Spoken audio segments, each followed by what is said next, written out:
Much of what you hear about drugs actually comes from those selling them.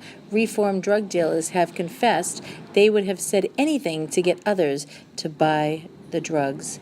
Don't be fooled. You need facts to avoid becoming hooked on drugs and to help your friends stay off them. That is why we have prepared this video for you. Hello, Lisa Fry, the Catholic Unschooler. Today we are going to talk about a very serious problem here in America, around the world. It is Ritalin abuse. Anybody who is, told that their child or even yourself has ADHD and ADD and whatever else, the problems with the medications that they pass out are drugs, and they often lead to worse things. So let's get right into this. You can go online at thedrugfreeworld.org. Okay, so I'm going to start reading. What is Ritalin? Ritalin is the common name for, I'm going to try to say this, methylphenidate, classified by the Drug Enforcement Administration as a Schedule II narcotic.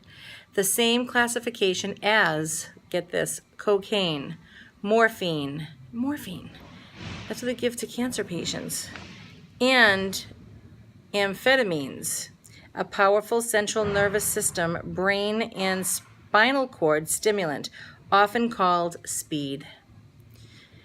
It is abused by teens for its stimulant effects. Even when Ritalin is used as a prescription drug, it may have severe effects, including nervousness, insomnia, anorexia, loss of appetite, pulse changes, heart problems, and weight loss.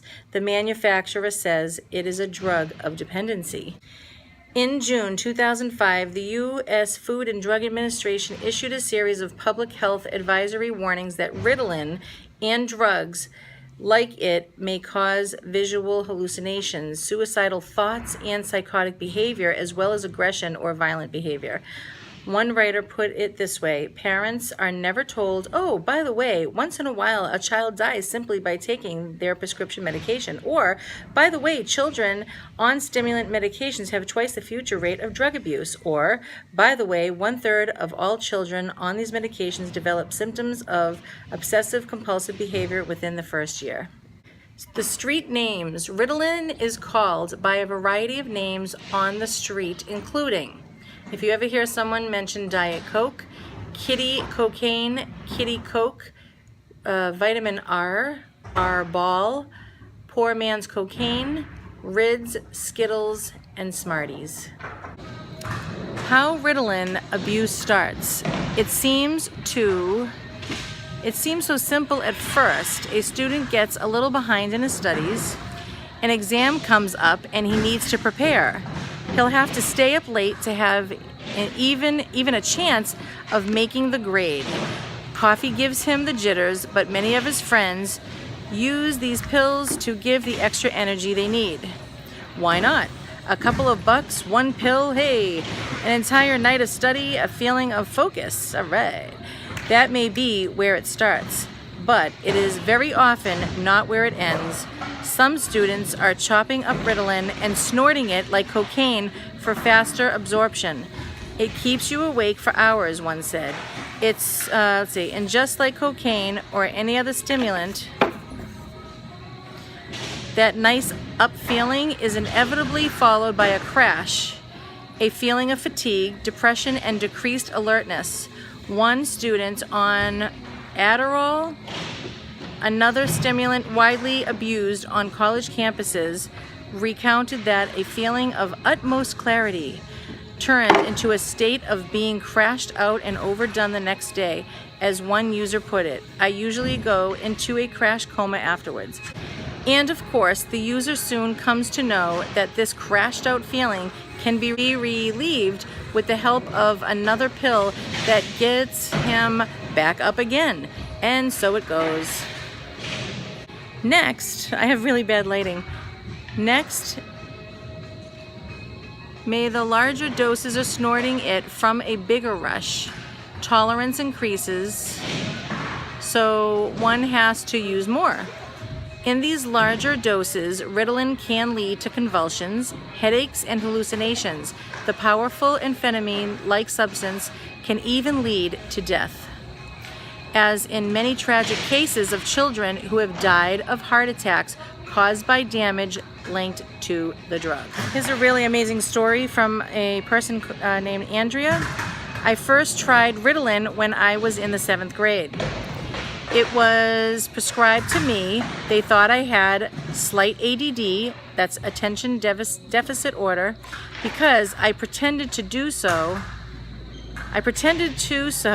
I could have an excuse for not doing well in school. I was just lazy.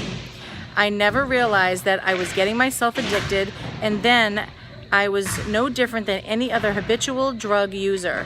I took about 40 milligrams a day, and I felt it put me at the top of my game.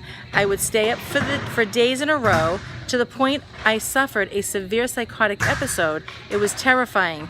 Everything seemed to be melting and morphing, and I was terrified. Poor man's cocaine. Ritalin is easy to get and cheap.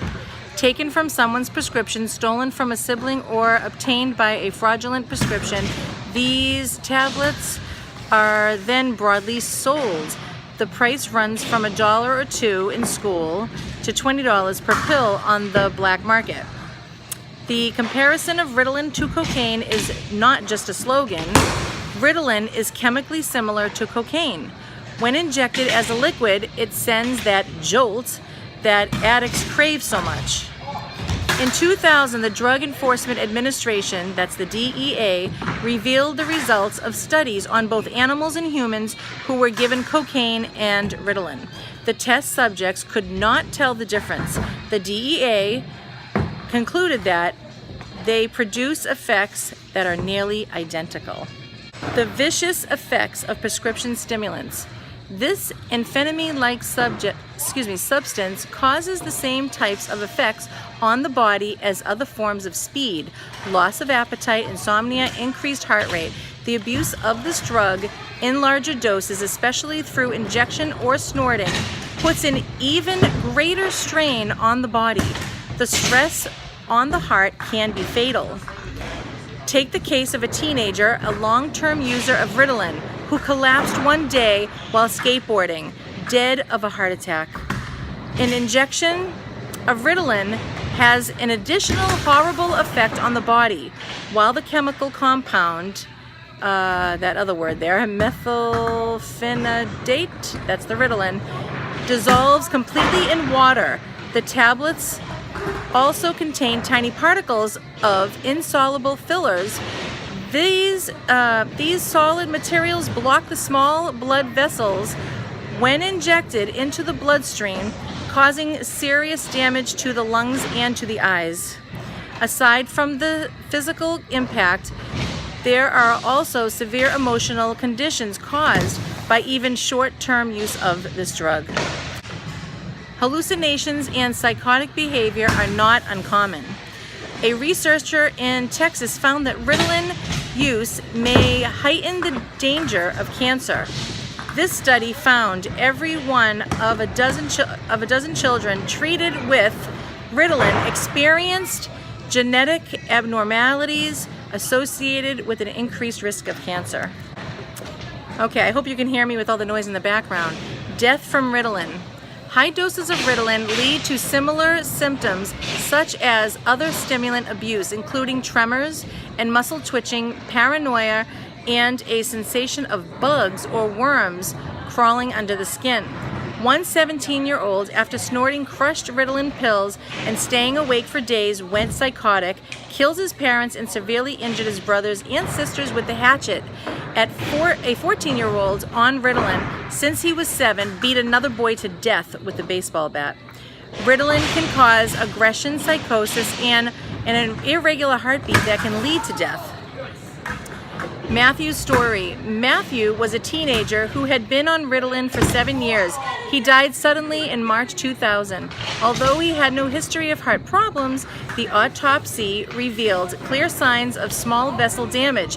His parents were told by one of the medical examiners that the heart of a healthy, fully grown man weighs about 350 grams. Well, Matthew's heart weighed 402 grams. His death certificate reads, death caused from long-term use of Ritalin. Ritalin leads to other drugs. A study supported by the National Institute on Drug Abuse found that users of Ritalin and similar drugs showed the highest percentage of cocaine abuse. Because a tolerance builds up, abuse of Ritalin can lead users to consume stronger drugs to achieve the same high. When the effects start to wear off, the person may turn to more potent drugs to rid himself of the unwanted conditions that promoted him to abuse the drug in the first place. Ritalin itself does not lead the person to other drugs. People take drugs to get rid of unwanted situations or feelings. The drug masks the problem for a time while the user is high. When the high fades, the problem, unwanted condition or situation returns more intensely than before, right? Because you don't know how to deal with your problems. The user may then turn to stronger drugs since Ritalin no longer works. A study of 500 students over a period of 25 years found those who used Ritalin and related drugs had a greater likelihood of using cocaine and other stimulants later in life. According to a 2005 study, teens who abuse prescription drugs are 12 times likelier to use heroin, 15 times likelier to use ecstasy, and 21 times likelier to use cocaine compared to teens who did not abuse such drugs. Common justifications. Don't fall into this trap or these traps. There are many justifications for taking this powerful drug. Recognize them for what they are. Lies. Everyone is using it. Hey, it's just for study. My brother takes it for a learning disorder. It can't be that bad. It's not addicting. You can control it. You don't have to use it again if you don't want to. Don't let others, including your friends, lead you into the trap. You know, I know we all love our children. Of course we do, and we want the very best for them. And we trust the doctors, we trust the schools, we trust even friends or whoever is telling us that, oh, our child needs this certain medication because it will help them.